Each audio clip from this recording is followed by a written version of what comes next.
for Richard Sherman, quick story, like in a non-stalkery kind of way, Dan. Like I sort of tracked him down. I did a lot of sort of sleuthing to find out where he was and sort of dug. And eventually, not to sound like a creeper, but I found a phone number for him and I just called, which I was petrified to do, by the way. His lovely wife answered the phone, and 45 minutes later, after chatting, we hung up, and Richard called me back a day later, and we chatted for a little while, and I kid you not, Dan, Richard M. Sherman, like Mary Poppins, Tiki Room, like Journey into Imaginations, goes, I got to ask you, Lou, are you sure you want to interview me? And I was like, Mr. Sherman, Richard, please, don't you know who you are? Like, yes, I really, really want to interview. That is Lou Mongello, who's back to talk about his new book, The Disney Interviews, Volume 1. This is going to be fun. You're listening to the Tomorrow Society Podcast.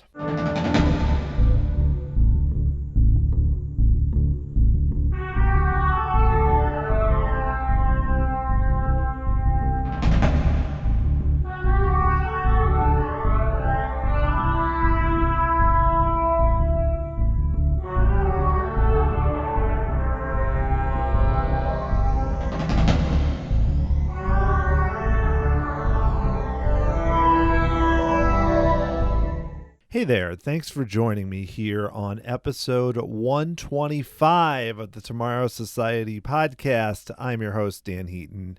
Hope everything's going okay for all of you out there. I know things are tough with the economy, of course with COVID, with very high cases.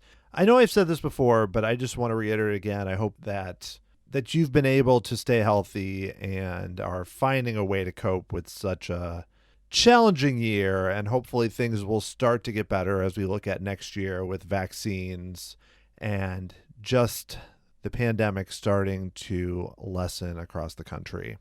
I'm excited about today's show. I'm talking with Lou Mongello once again.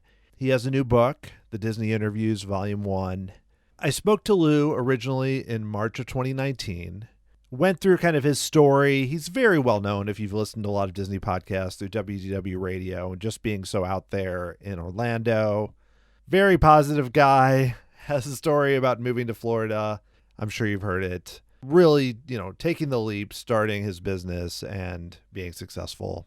Last time we talked more about his background and how that worked. This time is more focusing on the book, of course, and the interviews that are in it.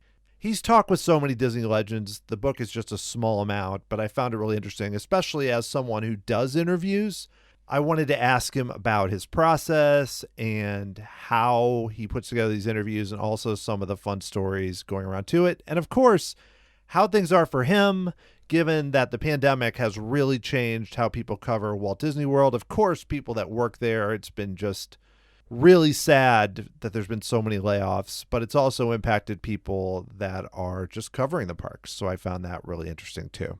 And if you're interested in the first interview I had with Lou, you can go to tomorrowsociety.com/Mongello, MONGELLO, and listen to that one, which gives good background for his story if you're not familiar with it so far. So it was great to catch up with Lou. He's always a fun interview and has a lot to say about Disney and is excited about ultimately what's to come and some of the interviews he's done in the past.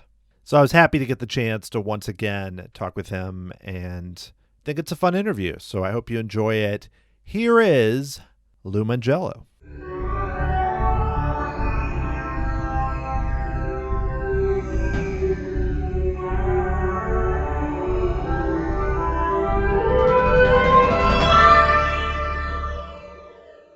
Dan, thank you so much for inviting me back. I really appreciate it. Oh, no problem. I really enjoyed the book. I'd heard some of these interviews originally, but still reading them again, it was really cool to hear. So I'm glad it's out there. So nice job with those interviews. Thank you very much. All right. Well, great. Before we talk about the book, this has obviously been a very different year for many of us, for all of us, really. So I'm curious for you, just in general, how's everything going for you and for what you do? Hey, listen, I always believe that every day on this side of the dirt is a good day. So I'm grateful for every day. Look, and you're right. It has been a crazy year in every stretch, and really both sides of my business have been impacted the same way everybody's has. From the speaking side to the when they close Disney World, it certainly impacts things. But look, I'm always a firm believer that there's lemonade to be made from lemons, and I think that there's been opportunity and adversity, even as simple as just having time.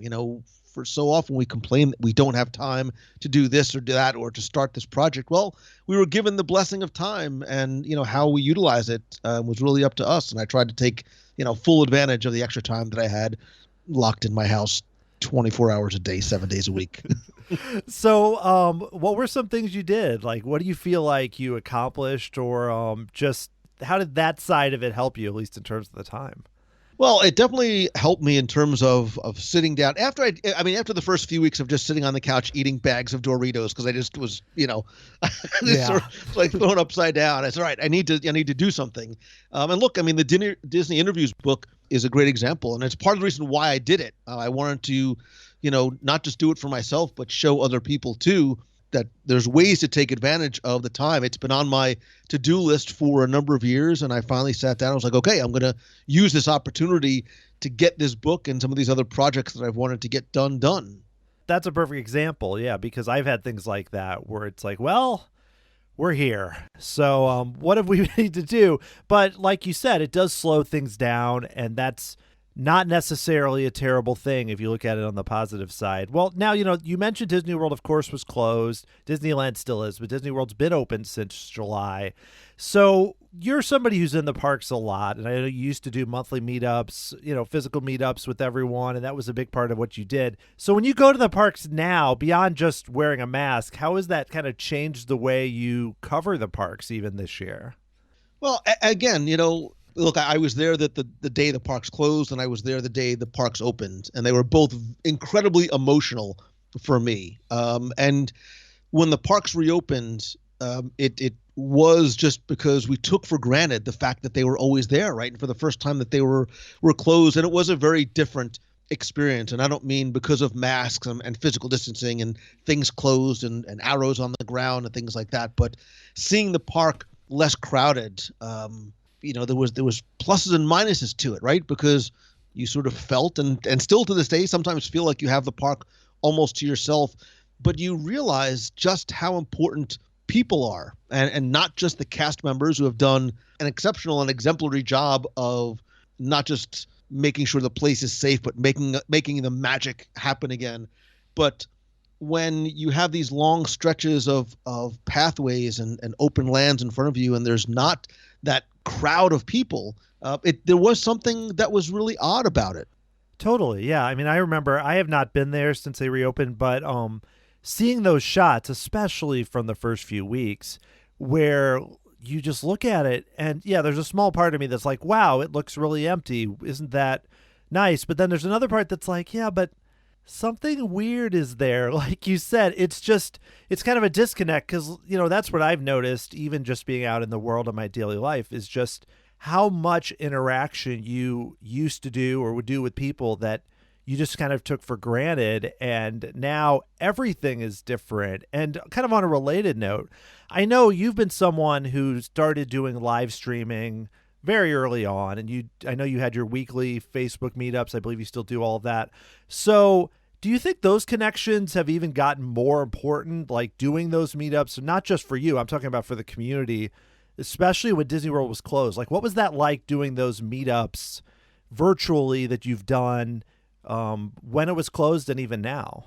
Look, I'm a handshake and a hug kind of guy, and when things come back to whatever semblance of normalcy it will be, I'm coming in hard with the handshakes and the hugs, because I miss it, man. And I think a lot of us, I think we realize the importance of, not just talking to people on social, but looking somebody in the eye and shaking their hand and giving them a hug and having that face-to-face interaction. And it's been, I don't want to use hyperbole and say devastating, but it's been very difficult not having those meets of the month. And it's not because of any sort of, business strategy in doing it. I just miss people. I'm very much community oriented at the core of what I do, and not being able to have those face-to-face just getting together in a park or Disney Springs, let alone, all the actual events and cruises and Adventures by Disney, that have been canceled for our community since this all started.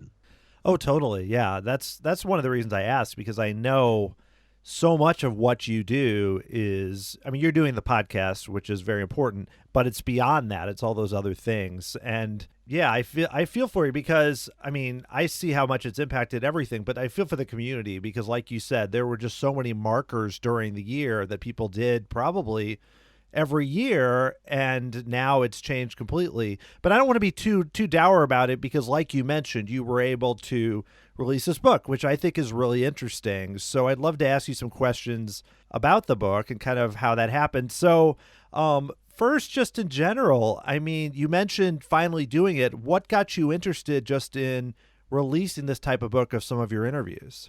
So as I said, it's been something that's been on my radar and to-do list for some period of time.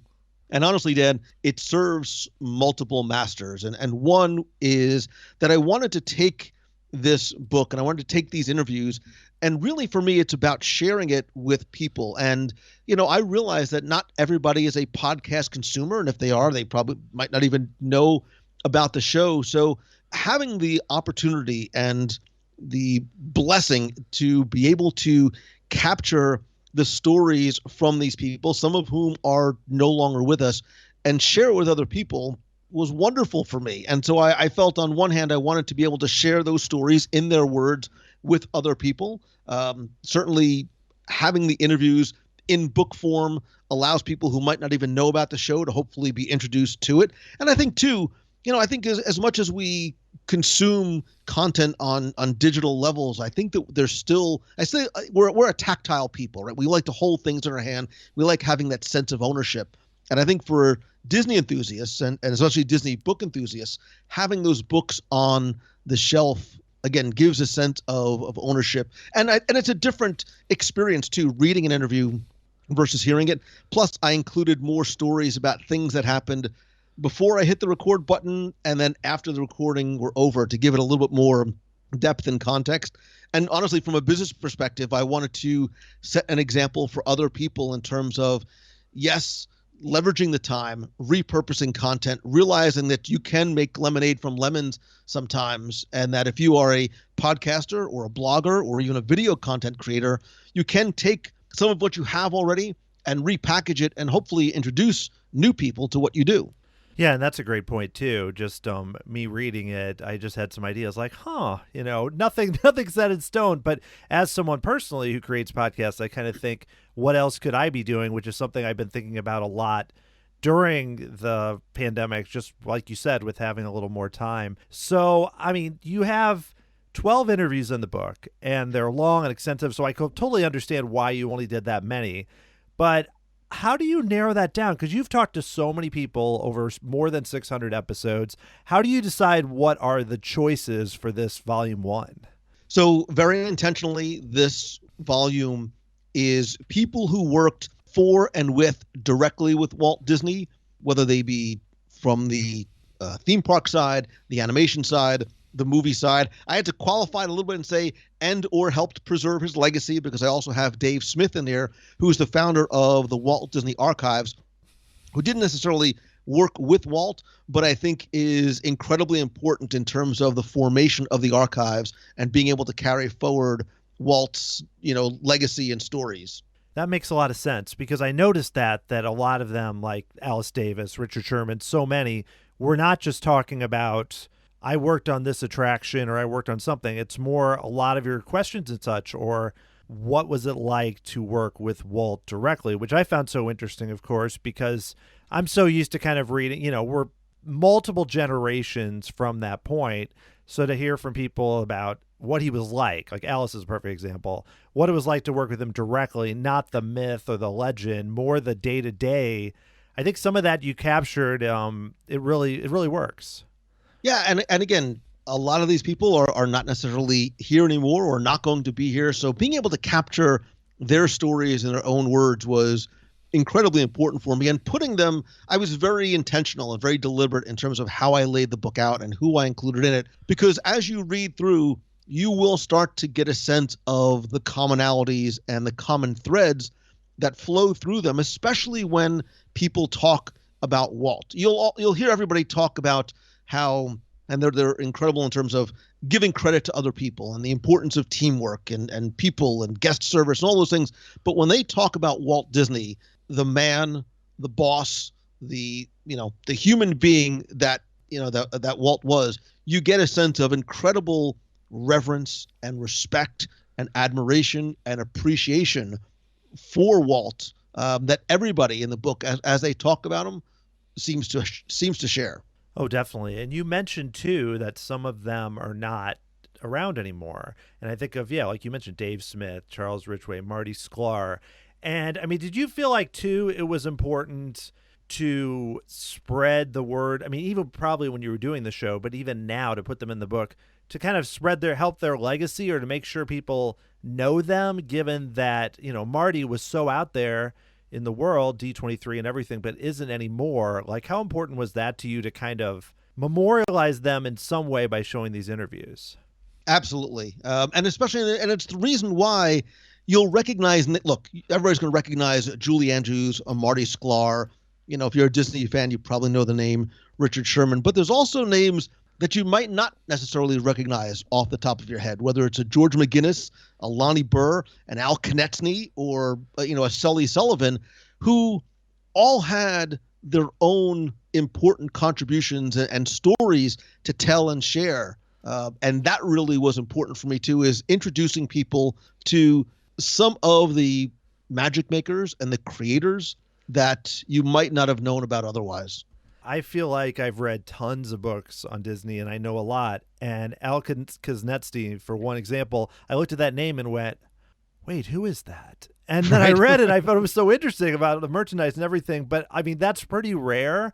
So the fact that, and he had such an interesting story that, and even Lonnie Burr, I knew the name, but his story about, being a child actor and all of that was just, some of those near the end were some of the most fascinating ones, and were ones that I couldn't tell you much about either guy before this. Yeah, and that's the hope, is that you learn from them, maybe even be inspired by them, especially when you hear stories about people that start off in frontline levels at Disney theme parks and then work their way up to, executive level position. Yeah, for sure. I mean, all of them had kind of a different path, like we see with most people that eventually become animators and Imagineers, but especially this group, because it was often fairly early in the company. So I'd love to ask too, I mean, I know you're approaching these, like you write in your book, you're coming into these almost pinching yourself like a fan, but your interviewing style, like, how would you describe it? Or even, has it evolved much since some of these are very early on, some of them are much more recent? Have you changed how you interview or approach a guest like this? My hope is that I've gotten better. Hopefully every interview we get better. And look, I was a trial attorney before. So I hope that training helped me in terms of, as an interviewer, in terms of helping people and in my mind, leading them down a path to get them to tell certain stories. And even if it starts to get a little more circuitous, bring them back so that there really is sort of a 3-act play in terms of, I want to know their origin story. I want to know sort of the meat of what they do, and then sort of, getting to the end and certain conclusions that I want them and the listener to eventually get to. So I'm hoping that as time has gone on, as I've learned more, as I've gotten more experience, even it's just as my fandom as a Disney enthusiast has increased, that they've improved as well. Well, I think they have. I'm not going to make any quality judgments, but I think you're doing a good job. That's all I can say. But I know you do a lot of research too, because you can tell from some of your interview questions, and you constantly see the people kind of going like, "Oh, you've actually really read up about me." So how do you research this? I'm sure it's evolved over the years, but kind of in general, how do you kind of prepare to talk to some guests like these? So again, notwithstanding being a researcher because of my work as an attorney, but look, my feeling is this, Dan: if somebody is going to give me their time, which is their most valuable commodity, especially these people, right? And, literal Disney legends. You better believe I'm going to have my research done. As an attorney, you sort of need to know the answers to the questions before you ask them, or at least as an interviewer, you want to sort of pull out certain stories. So I'm fortunate because I come from it from different perspectives. One, in terms of the respect of being prepared, which they certainly which everybody you interview deserves, wanting to get them to tell the story. And look, I'm asking the questions as a fan first, because that's exactly what I am. I said, if nobody in the world ever heard the Julie Andrews interview other than me, like, I would be ecstatic, because I got to speak to somebody whose work I've loved and appreciated and admired for so many years. But yeah, I would never, for the listener, I want to make sure I ask the questions that they would want to hear. And for my guest, I want to give them the respect of letting them know that I have done my research extensively before the interview even started. I'm right with you on all of that, especially just because I do a lot of interviews, and I probably over-prepare, which I'm sure you've done before, but still, I think that plays off with the interview, especially with the guests. So early on, some of these interviews come from very early in WDW Radio's history. I mean, 2007, 2009, very early timeframes. Contacting guests at that point, with the way the internet was very different. So how challenging was it for you early on to really get a hold of someone like a Richard Sherman or Julie Andrews or whomever? Some of the people you talked to pretty early on, you could actually find them. How did you locate them, or even just what was that like for you? So it's a double-edged sword, right? Because for a lot of these interviews, they were, I hate to sound like an old man, but sort of very much pre-social media. There was no Facebook, there was no Twitter, there was no D23. So for a lot of these people, it's not like they were out and about in the forefront. So sometimes it was more challenging to find them. Sometimes it was easier because they didn't have layers of people to get through in order to contact somebody. For Richard Sherman, quick story, like in a non-stalkery kind of way, Dan. Like I sort of tracked him down. I did a lot of sort of sleuthing to find out where he was, and sort of dug. And eventually, not to sound like a creeper, but I found a phone number for him and I just called, which I was petrified to do, by the way. His lovely wife answered the phone, and 45 minutes later, after chatting, we hung up, and Richard called me back a day later, and we chatted for a little while. And I kid you not, Dan, Richard M. Sherman, like Mary Poppins, Tiki Room, like Journey into Imaginations, goes, I got to ask you, Lou, are you sure you want to interview me? And I was like, Mr. Sherman, Richard, please, don't you know who you are? Like, yes, I really, really want to interview. And look, I've pinch myself because I've developed not just a professional relationship with Richard, but a personal one as well, and a friendship that's formed. And one thing I have to say, Dan, is every single person, without exception, was incredibly warm and welcoming and gracious, and in Julie Andrews' case, and graceful, and like everything you hoped and wanted them to be is exactly what they were. Yeah, and I think that comes across too in the conversations, that you can tell that they almost certain of them feel a little embarrassed to talk about themselves that way, because they haven't done it as much. Because like you said, now it's a bit different just with what's happened in the past 10 years with the internet and the Disney community. But you were probably, in some cases, one of the earliest people for a podcast or for this type of medium to talk to any of them. Yeah, and again, especially for some of the names that you might not necessarily recognize, maybe an Al Konechny is not somebody whose name, first comes to mind, but as you start to hear the stories and the work that they did, that's why it was important that I share it, because, Al is no longer with us, and there might not be other opportunities to hear those stories, not just about what he did, but his impact on the company and working with Walt, etc.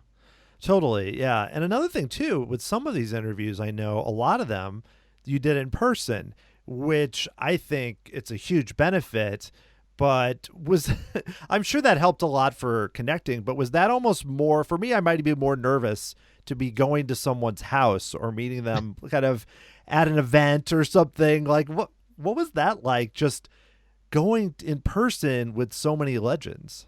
So, and please understand, like, I tell this story as a fan first because I was giddy. So Alice Davis invited me to her home in California. And of course, Alice Davis invites you to your home. Obviously, you go. Yes. And I walk in, and obviously, you know, she shared it with her husband, the late Mark Davis, the artist, one of the 9 Old Men. And I'm in her home, and I'm looking around, and there's just artwork everywhere. Like, her dining room table was just stacked with stuff that she hadn't had a chance to put up yet. You know, original work by her husband. There was an original Mary Blair just sort of sitting casually, like in the hallway. I'm like, do you need help hanging this? You know, and we spent, you know, hours. She toured me through her home, and right before I was getting ready to leave, she goes, "Oh, by the way, Lou, do you want to come down and see Mark's studio?" And I'm like, "Yes, Mrs. David. Yeah, Miss Day. Yeah, yes. Obviously, you know, so when you have that opportunity, you know, I was sort of like, I was pinching myself and looking around, and I had a friend with me, and we sort of just looked at each other like, I'm sitting in the chair that Walt used to sit in Mark Davis's office. Like, it was like like, okay, like, I need to sort of like take this moment in because of where I was. And yeah, it's why I am grateful for the opportunity that you and listeners and readers have given me to be able to do this.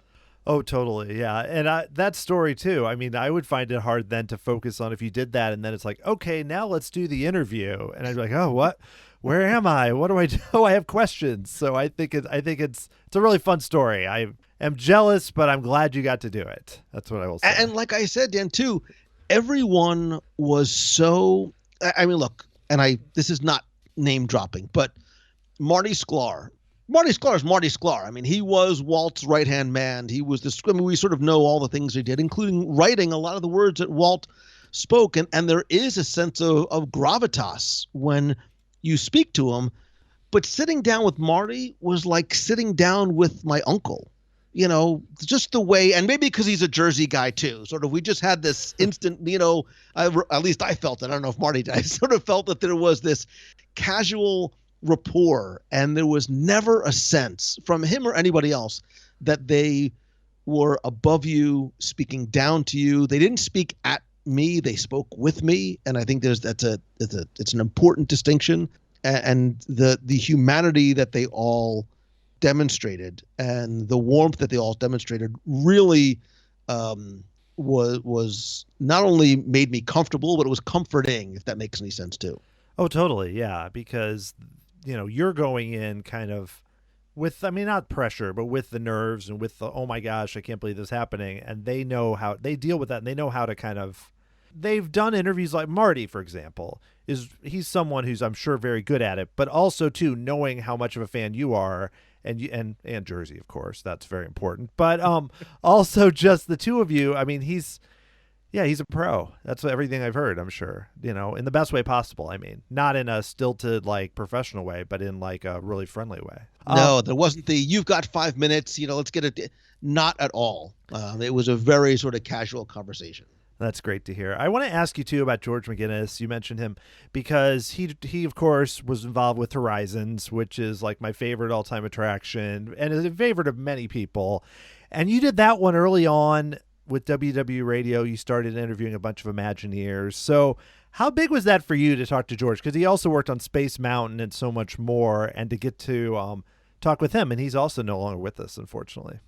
Yeah, and it was very early on, and you know, I wonder now if I had the opportunity to interview now, how different it might be than from when I did it then. But again, you know, Dan, it's like I keep saying, not sound like a broken record, but as a fan of those attractions, to be able to talk to the person and sort of get inside their mind and their thought process, and sometimes help them, you know, recollect stories that maybe they hadn't told in a long time, or maybe never told before because nobody just asked them the question, was so interesting to me, not just as a Disney fan, but as somebody who wanted to, you know, because remember, I was not just asking these questions for myself, but I try and put myself in the place of a listener and ask questions that I make sure the person who's listening would want to know too.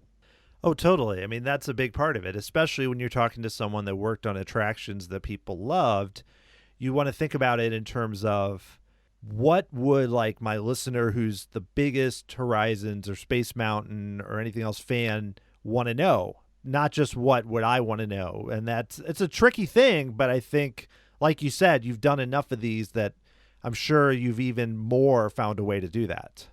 Yeah. And look, like I said, preparing your questions and look, as an interviewer, I think it's important not to sort of to prepare your 10, 15, however many questions, because what I hear happens a lot is somebody asks a question and then the interviewer's mind, they're not even listening to the answer. Right. They're moving on to the next one on their list because that's sort of what they've got to get to.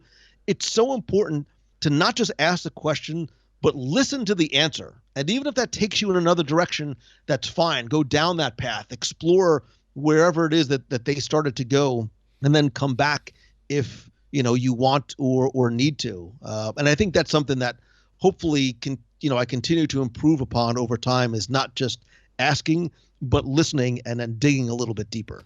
Right. Yeah. I mean, I've had some where I prepare 30 questions and you ask one and someone has such a great story that they go on for 35 minutes and you only have 45. And I'm like, well, I guess we're going to talk again, and I don't mean that as a complaint. I mean, like, you sometimes get answers that are so beyond and better than anything you would have expected that it's like, it's the best experience. I'm sure you've had that where it's like someone may take something in a completely different direction, but it's like much better than you would have thought.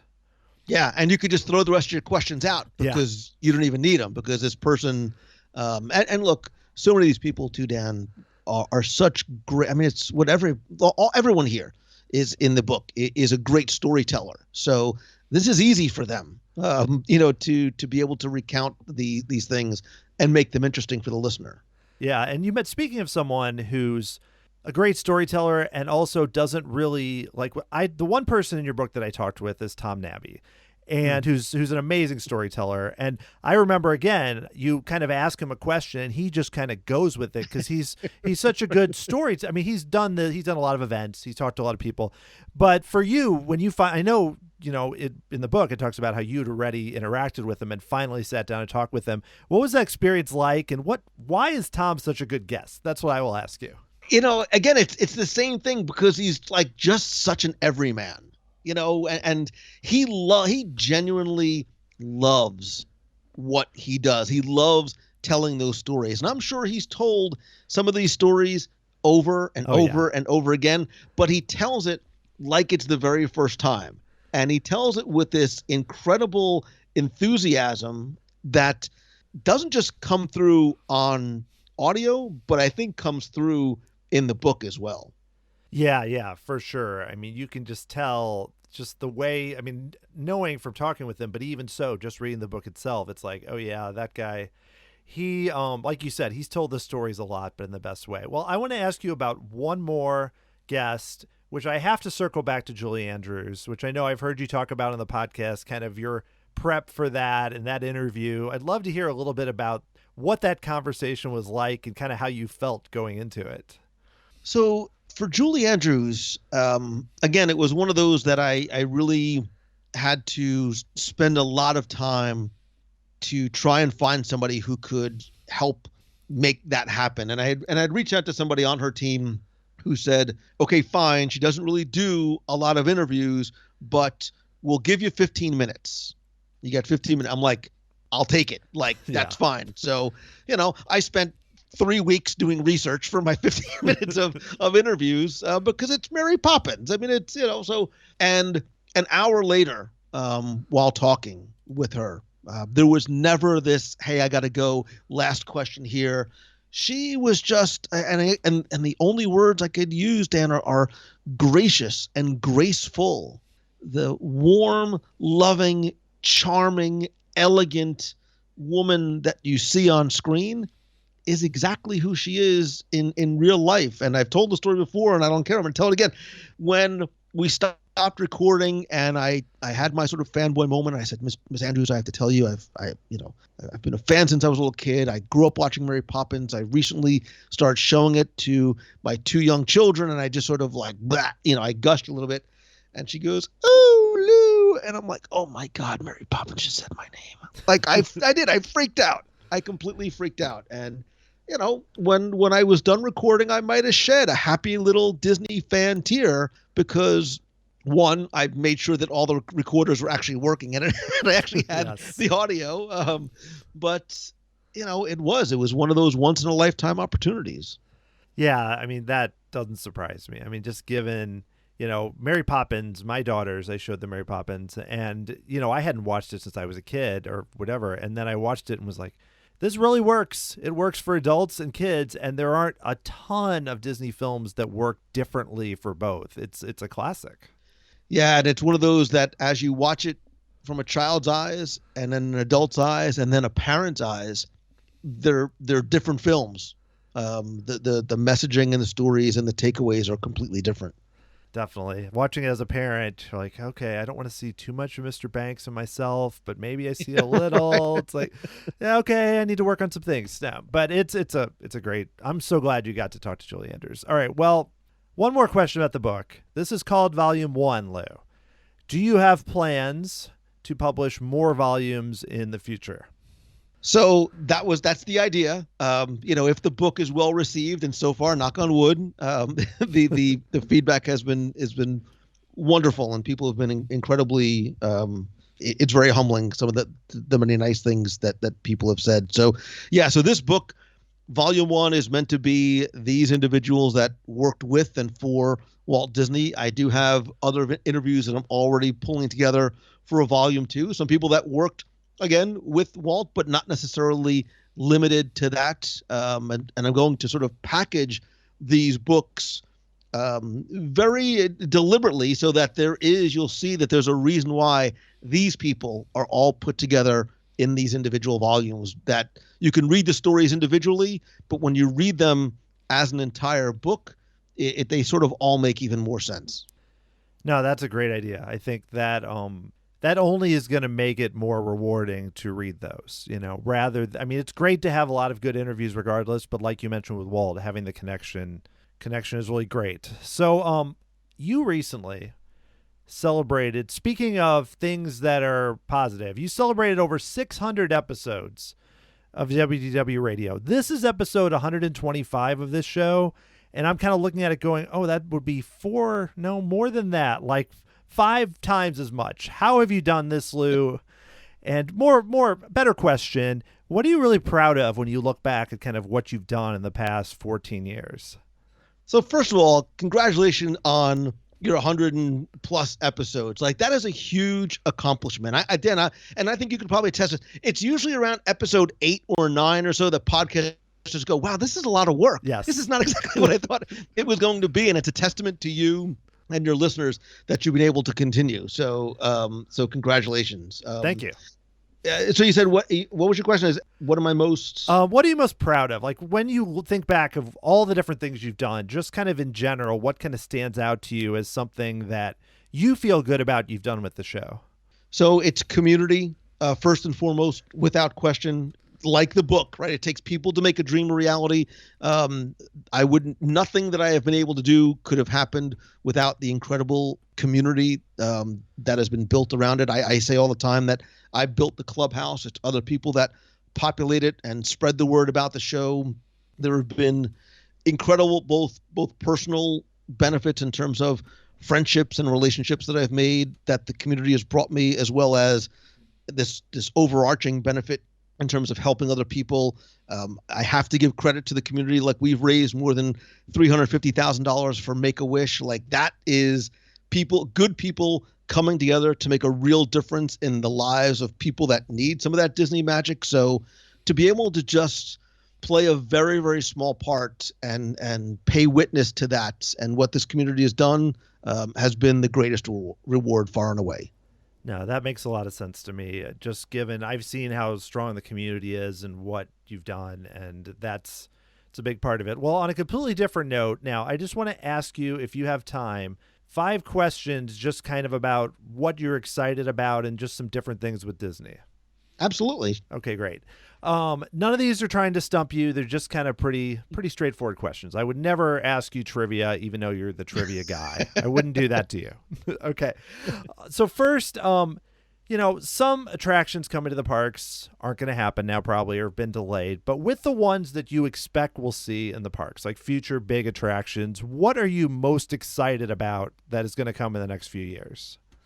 So I am excited, not just for myself, but for guests who have not had a chance to get out to Shanghai and experience Tron, because when that is finished in Magic Kingdom, it is going to knock people's socks off. I've been incredibly fortunate to be able to travel to the overseas parks, and Tron, the Light Cycle Power Run, especially at night, is gorgeous, incredible score. It is visually stunning both on the attraction and off. And it's one of the things that is going to, I think, really sort of invigorate and breathe new life into, and I think probably be the beginning of a transition of an update to Tomorrowland and Magic Kingdom.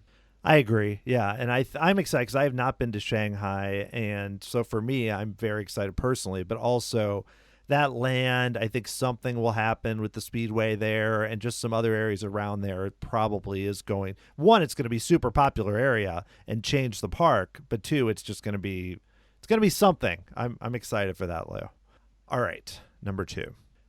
So since the last time we spoke, Disney Springs has continued to expand, especially during 2019. There were a lot of things that happened. So for you, what's your go-to place when you go to Disney Springs? You know the answer to this question already, Dan. You know I'm going to say the Boathouse.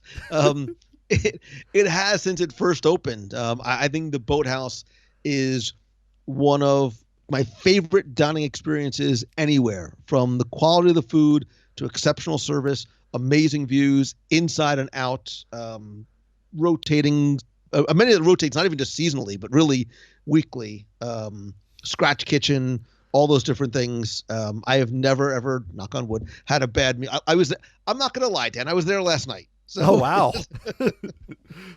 Well, that's so timely. I had no idea. But yeah, that doesn't surprise me. I have not been there yet, but it's definitely near the top of the list along with. Oh, we got to go. We have to go when you come down.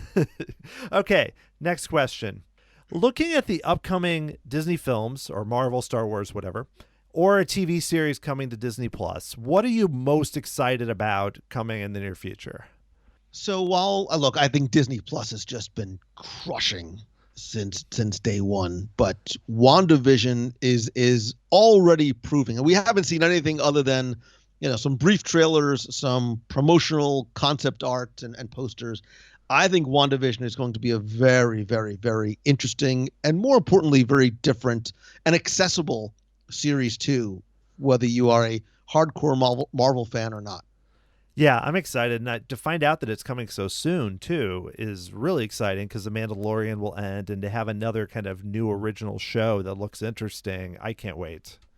Yeah, Disney Plus has done a great job of keeping our interest peaked as, like you said, as seasons end or shows end. There's always something, that's coming right behind it. Yeah, that's the thing. It's like, you had behind the scenes of The Mandalorian or even the Frozen behind the scenes, or they add a new movie. Now we have Mulan for people that didn't pay the money. And Soul, there's a lot. Well, I don't want to turn this into a commercial for Disney Plus, but right now, especially with the ages of my daughters, there's a lot to watch. So it's really cool. All right. Yep. So the next question, a lot of us focus on extinct attractions from Epcot, like your Horizons, Imagination, World of Motion. But I'm curious for you, looking at the Magic Kingdom, what is an extinct attraction from the Magic Kingdom that you really miss? 20,000 Leagues. I miss Toad. I miss the Skyway. I miss a lot. 20,000 Leagues, man. I bought into it. I bought into the fact that, you went underwater. I have a 20,000 Leagues submarine porthole, like a piece of Disney history, sitting in my house because I loved it so much. I have memories of riding that with my parents, and it was just such a unique attraction as well. I went there too, and when it was there in the 80s as a kid, and Yeah, I never was like, oh, of course, it's not really a sub or whatever. I was like, oh, we're going down underwater. This is amazing. Oh, yeah. I was gullible. What can I say? But no, the magic worked, I will tell you. All right, last question here about from these 5. Lou, I know you like to eat. You talk about it sometimes. So looking beyond like the Dole Whip and the Mickey Bar and everything like that, like when you go, like when the parks closed and they reopened, what was like your go-to snack that you're like, I want to go get that again? You're going to be so disappointed at the lameness of my answer, but I'm going to tell you the honest truth. There is something about popcorn on Main Street.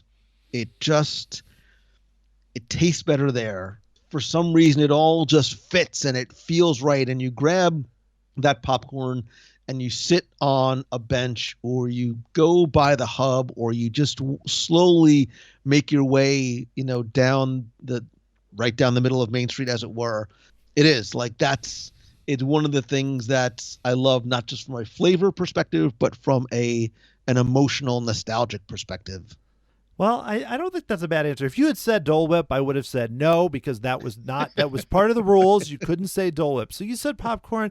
But really, I mean, even things like the Dole Whip, which is good, part of that is relating to, like you said, like an emotional response. You're remembering past trips and whatnot. So I don't have a problem with it. I mean, popcorn on Main Street, I mean, I would go there right now and do that if I could. So I'm with you. All right. One last question. I'm just curious for you. I know you do a lot of different work. You do motivational speaking, you do mentoring. Like looking ahead to the future, especially as hopefully the pandemic starts to get better. I mean, what are you excited about doing as we roll kind of into next year?